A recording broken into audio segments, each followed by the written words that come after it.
इस पुस्तक को कंप्लीट करवाना है। राष्ट्रीय प्रदेश जो सबसे बड़ा भाग था वो हमने देख लिया 2 वीडियोस में। करंट अफेयर्स वाली प्लेलिस्ट आप जाइएगा तो उसमें आपको मिल जाएगा। अब ये अंतर्राष्ट्रीय परिदृश्य है, छोटे छोटे पार्ट्स हैं, इनको समाप्त करवाएंगे।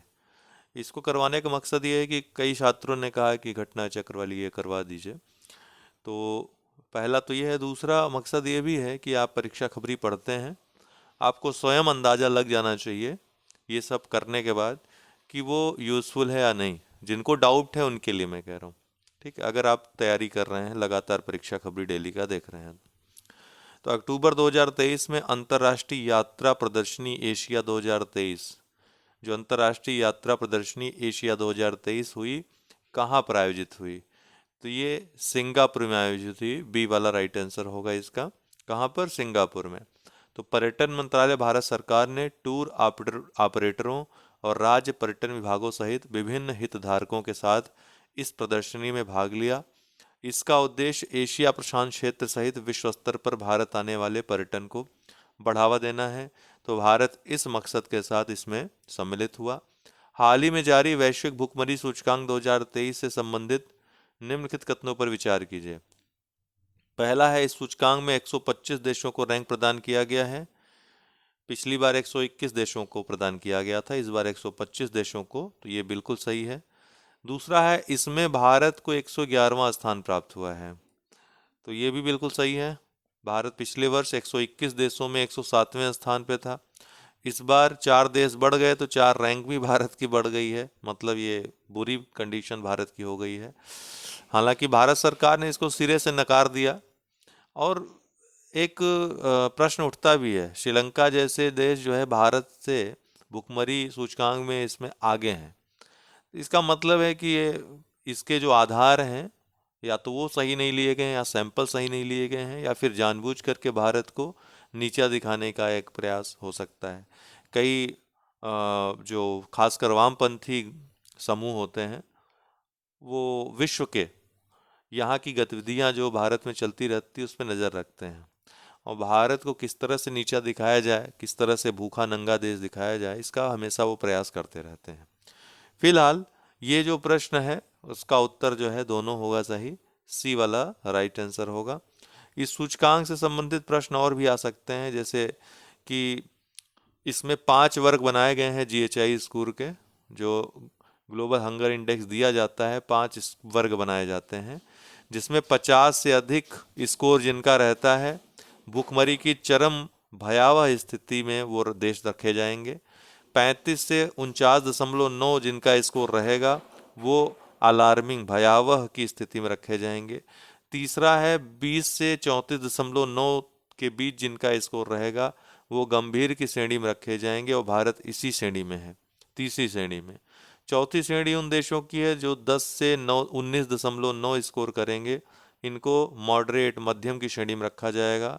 और पांचवें वे देश हैं 9.9 या उससे कम का स्कोर जिनका रहेगा, जिनको अल्प लो कैटेगरी में रखा जाएगा। इस बार सबसे निचले पायदान पे जो देश हैं, यमन, मेडागास्कर और मध्य अफ्रीकी गणराज्य। जीएचआई 2023 में, अर्थात 2023 की जो रैंकिंग हुई है, उसमें 20 ऐसे देश शामिल हैं जिनका जीएचआई स्कोर 5 से कम है। इन देशों को अलग अलग व्यक्तिगत रैंक प्रदान नहीं की गई है, बल्कि सामूहिक रूप से इन्हें 1 से 20 रैंक तक सूचीबद्ध किया गया, मतलब पहले स्थान पर रखा गया है।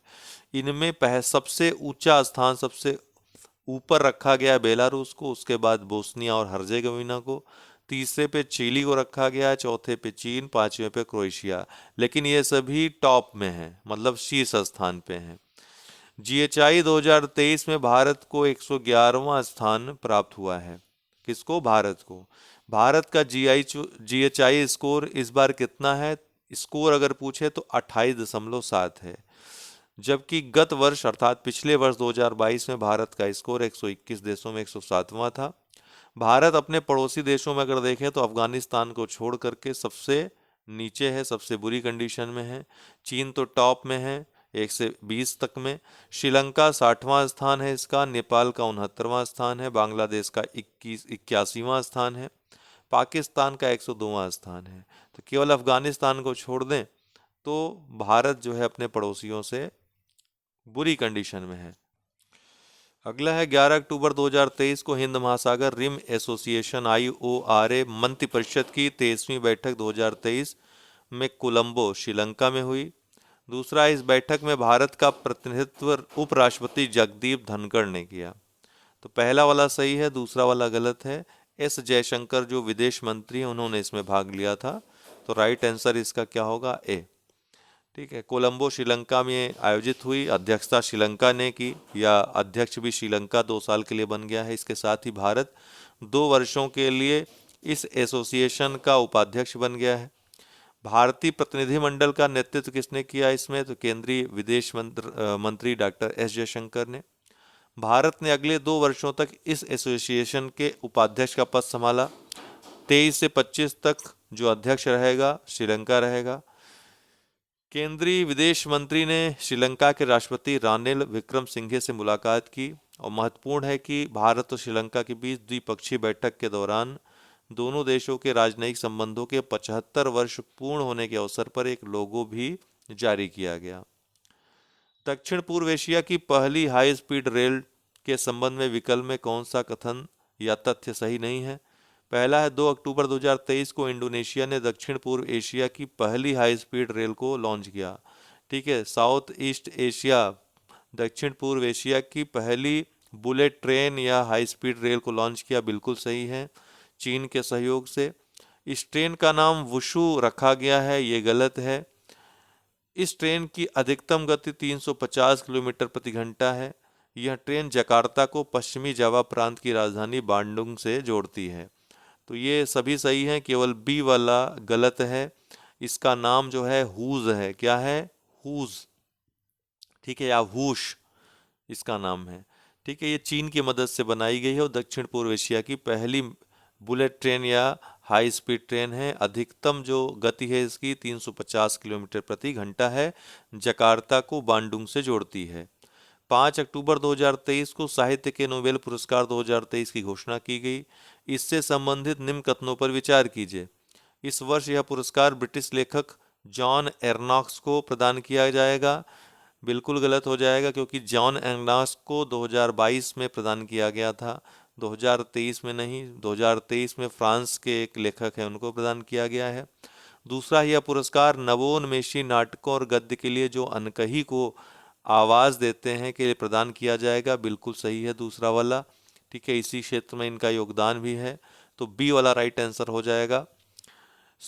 ये जो पुरस्कार दिया जाता है साहित्य का नोबेल पुरस्कार, स्वीडिश एकेडमी स्टॉकहोम द्वारा घोषित किया जाता है। इस वर्ष यह पुरस्कार नॉर्वे के लेखक हैं, सॉरी फ्रांस के नहीं, नॉर्वे के लेखक हैं जान ओलाव फोस्से, इनको प्रदान किया जाएगा। जान ओलाव फोस्से, उन्हें यह सम्मान उनके नवोन्मेषी नाटकों और गद्य के लिए जो अनकही को आवाज देते हैं के लिए प्रदान किया जाएगा।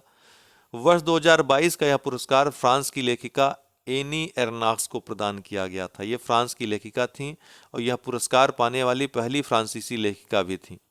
जान ओलाव फोस्से के प्रमुख कृतियों में मेलनचोलिया और मॉर्निंग एंड इवनिंग भी शामिल हैं। हालांकि इसके लिए इनको अवार्ड नहीं मिला है, इनके संपूर्ण कार्यों के लिए मिला है। 6 अक्टूबर 2023 को नोबेल शांति पुरस्कार 2023 की घोषणा की गई। इससे संबंधित निम्नलिखित कथनों पर विचार कीजिए। इस वर्ष यह पुरस्कार जेल में बंद ईरानी मानवाधिकार कार्यकर्ती नरगिस मोहम्मदी को प्रदान किया जाएगा। बिल्कुल सही है। यह पुरस्कार पाने वाली 16वीं महिला होंगी। तो 16वीं नहीं बल्कि नोबेल पाने वाली ये 19वीं महिला होंगी, न कि 16वीं। तो राइट आंसर इसका क्या हो जाएगा? पहला, केवल एक सही है। ओके, तो the Norwegian Nobel committee Oslo के द्वारा नोबेल शांति पुरस्कार दिया जाता है। इस वर्ष यह पुरस्कार जेल में बंद ईरानी मानवाधिकार कार्यकर्ती नरगिस मोहम्मदी को प्रदान किया जाएगा। वह यह पुरस्कार पाने वाली नोबेल शांति पुरस्कार 19वीं महिला होंगी। वह ईरान के डिफेंडर्स ऑफ ह्यूमन राइट्स की उपाध्यक्ष भी हैं। अगला प्रश्न इजराइल हमास युद्ध से है कि 7 अक्टूबर 2023 को हमास चरमपंथियों ने, जो आतंकवादी संगठन भी है, कई देशों के द्वारा उसको घोषित किया गया है, भारत भी इसका समर्थन करता है, हमास को आतंकवादी गुट ही मानता है भारत भी। हालांकि फिलिस्तीन का एक स्वतंत्र देश के रूप में भारत हमेशा से समर्थन करते आया है। के द्वारा इजराइल पर भीषण हमला किया गया, जिससे दोनों के मध्य पुराने विवाद के कारण संघर्ष का रूप धारण कर लिया है। हमास फिलिस्तीन का इस्लामिक चरमपंथी समूह है जो गाजा पट्टी से संचालित होता है तथा इसे संयुक्त राज्य अमेरिका सहित कई राष्ट्रों द्वारा आतंकवादी समूह घोषित किया गया है। दोनों ही कथन बिल्कुल सही है, ये डेट भी सही है। तो राइट आंसर क्या हो जाएगा? ए, 1 और 2 दोनों। अगला प्रश्न है 7 सितंबर 2023 को 20वां आसियान भारत शिखर सम्मेलन 2023 जकार्ता इंडोनेशिया में आयोजित हुआ। क्या 20वां आसियान भारत शिखर सम्मेलन, इस सम्मेलन में भारत का प्रतिनिधित्व विदेश मंत्री डॉक्टर एस जयशंकर ने किया। ये गलत हुआ क्योंकि प्रधानमंत्री मोदी स्वयं गए थे सह अध्यक्षता करने इस सम्मेलन की। तो राइट आंसर क्या हो जाएगा? केवल 1। ये 20वां आसियान भारत शिखर सम्मेलन जकार्ता इंडोनेशिया में आयोजित हुआ, लेकिन भारत का जो प्रतिनिधित्व किया और इस सम्मेलन की सह अध्यक्षता की वो की प्रधानमंत्री नरेंद्र मोदी ने। आसियान के वर्तमान अध्यक्ष जो हैं इंडोनेशिया के राष्ट्रपति जोको विडोडो ने भी इस सम्मेलन की अध्यक्षता की, और भारत के प्रधानमंत्री ने, चूंकि ये आसियान भारत शिखर सम्मेलन हो रहा था, तो भारत के प्रधानमंत्री ने भी अध्यक्षता की, सह अध्यक्षता की। और आपको बता दें इस वर्ष जो दोनों सम्मेलन होने हैं वो इंडोनेशिया की ही अध्यक्षता में होने हैं, इंडोनेशिया की ही अध्यक्षता में हुए हैं। किसके? आसियान के। और इसके साथ ही साथ आसियान भारत शिखर सम्मेलन भी आयोजित हुआ। तो दोनों पूछ सकता है आसियान शिखर सम्मेलन कहाँ हुआ और 20वां आसियान भारत शिखर सम्मेलन कहाँ हुआ? दोनों ही इंडोनेशिया में हुए। ये जो आसियान भारत शिखर सम्मेलन हुआ है इसमें एक और देश पर्यवेक्षक के रूप में सम्मिलित हुआ था, ध्यान रखिएगा। कौन सा देश था वो ये पूछ सकता है, तिमोर लेस्ते। हाल ही में वैश्विक नवाचार सूचकांक 2023 से संबंधित निम्न कथनों पर विचार कीजिए। जो जारी हुआ है वीपो के द्वारा जारी होता है, वर्ल्ड इंटेलेक्चुअल प्रॉपर्टी ऑर्गेनाइजेशन के द्वारा। इस सूचकांक में स्वीडन को शीर्ष स्थान प्राप्त हुआ है। तो ये गलत है क्योंकि स्विट्जरलैंड लगातार इसमें शीर्ष पर रहा है, तो पहला वाला गलत। इसमें भारत को 40वां स्थान प्राप्त हुआ है। 2022 में भी भारत 40वें पे था, 2023 में भी 40वें स्थान पे है। तो पहला वाला गलत, दूसरा वाला सही। पूछ क्या रहा है? अच्छा ठीक है, तो ये बी वाला जो है वो राइट हो जाएगा, ए वाला जो है गलत हो जाएगा। ठीक है, पहला वाला गलत और बी वाला राइट आंसर हो जाएगा। तो विश्व बौद्धिक संपदा संगठन वीपो के द्वारा ये जारी हुआ। कितने देशों के लिए जारी हुआ? 132 देशों के लिए। थीम क्या थी? Innovation in the face of uncertainty. वर्ष 2007 से ही ये इंडेक्स प्रकाशित हो रहा है। इस बार इसका 16वां संस्करण था। शीर्ष जो 5 देश हैं इस सूचकांक में कौन कौन है? स्विट्जरलैंड, फिर स्वीडन है, यूएसए, यूनाइटेड किंगडम और सिंगापुर। वहीं सबसे निचले पायदान पे 132वें पे अंगोला है। ओके, भारत की स्थिति 40वें स्थान पे थी और 40वें स्थान पे भारत बना हुआ है। सितंबर 2023 में शंघाई सहयोग संगठन के सदस्य देशों के व्यापार और वित्त मंत्रियों की 22वीं बैठक हाइब्रिड मोड में, ध्यान रखिए हाइब्रिड मोड मतलब कुछ सदस्य सम्मिलित हुए, कुछ ने वर्चुअली भाग लिया, है ना, जैसे भारत ने इसमें वर्चुअली भाग लिया था। तो 22वीं बैठक हाइब्रिड मोड में कहाँ आयोजित हुई? तो ये बिश्केक, किर्गिस्तान की राजधानी बिश्केक में आयोजित हुई। भारत की तरफ से इसमें केंद्रीय वाणिज्य एवं उद्योग राज्य मंत्री अनुप्रिया पटेल ने वर्चुअली भाग लिया था। अगला है अगस्त 2023 में ब्रिक्स स्वास्थ्य मंत्रियों की बैठक 2023 कहाँ आयोजित हुई? तो ये डरबन दक्षिण अफ्रीका में आयोजित हुई, है ना। कहाँ पर? आपको पता है कि ब्रिक्स की इस वर्ष जो 2023 में जो बैठक हुई वो कहाँ हुई? दक्षिण अफ्रीका में हुई। तो जब दक्षिण अफ्रीका में बैठक होगी तो सारी बैठकें लगभग जो ब्रिक्स की होंगी इस वर्ष 2023 की वो दक्षिण अफ्रीका में ही होंगी, है ना। तो कहाँ पर हुई थी ये? डरबन में, दक्षिण अफ्रीका में। मुख्य विषय क्या था? यूएचसी जो यूनिवर्सल हेल्थ कवरेज है 2023 की राह में सतत स्वास्थ्य संबंधी अंतर को पाटना। इस बैठक में भारत का प्रतिनिधित्व केंद्रीय स्वास्थ्य और परिवार कल्याण मंत्री डॉक्टर मनसुख मांडविया ने वीडियो कॉन्फ्रेंसिंग के माध्यम से किया था। 15वें ब्रिक्स शिखर सम्मेलन 2023 से संबंधित निम्न तथ्यों पर विचार कीजिए। पहला कथन है 22 से 24 अगस्त 2023 के मध्य यह सम्मेलन शंघाई में संपन्न हुआ। दूसरा है 16वां ब्रिक्स शिखर सम्मेलन कजान रूस में आयोजित होगा। यहाँ पर एक बहुत महत्वपूर्ण बात है, टेक्निकल मैं आपको बताना चाहता हूँ कि देखिए इस वर्ष तो ये सम्मेलन ब्रिक्स का ऊपर हमने चर्चा की 15वां ब्रिक्स सम्मेलन था जो कि दक्षिण अफ्रीका में आयोजित हुआ। लेकिन जो अगला होगा, हमने आपको कई बार बताया है कि ब्रिक्स की जो बैठकें होती हैं वो क्रम से होती हैं। तो क्रम में साउथ अफ्रीका है, साउथ अफ्रीका के बाद फिर ब्राजील का नंबर आना चाहिए था। लेकिन इस बार ये जो बैठक हो रही ब्राजील में न होकर के रशिया में आयोजित हो रही है, और यही टेक्निकल पॉइंट है जिसमें आप फंस सकते हैं। तो 16वां जो ब्रिक्स शिखर सम्मेलन है वो ब्राजील में न होकर के कजान रूस में होने वाली है। इसका कारण है कि इसमें 6 नए सदस्य सम्मिलित होंगे, इस बार विस्तार होगा ब्रिक्स का। इसलिए जो शुरुआत हुई थी रूस से ही हुई थी, येकातेरिनबर्ग से, और इस बार 2009 से जो शुरुआत हुई थी ब्रिक्स की बैठक की, पहली बैठक जो रूस के येकातेरिनबर्ग में हुई थी, इस बार चूंकि विस्तार हो रहा है ब्रिक्स का, तो इस बार पुनः रसिया में ये सम्मेलन रखा गया है। ये एक कारण हो सकता है। फिलहाल चूंकि ये क्रम टूट रहा है, यहाँ से प्रश्न गलत कर सकते हैं आप, वो ट्रिक भूल जाइए कि ब्रिक्स का जो सम्मेलन होता है वो बारी बारी से होता है। इस बार वो क्रम टूट रहा है, ब्राजील में न होकर रसिया में होगा 2024 में। तो ए वाला इसमें राइट आंसर होगा। ठीक, सॉरी, ये पूछ रहा है कथन सही नहीं है, तो इसमें जो है ए वाला कथन सही नहीं है। ठीक, ए वाला कथन सही नहीं है, बी वाला सही है।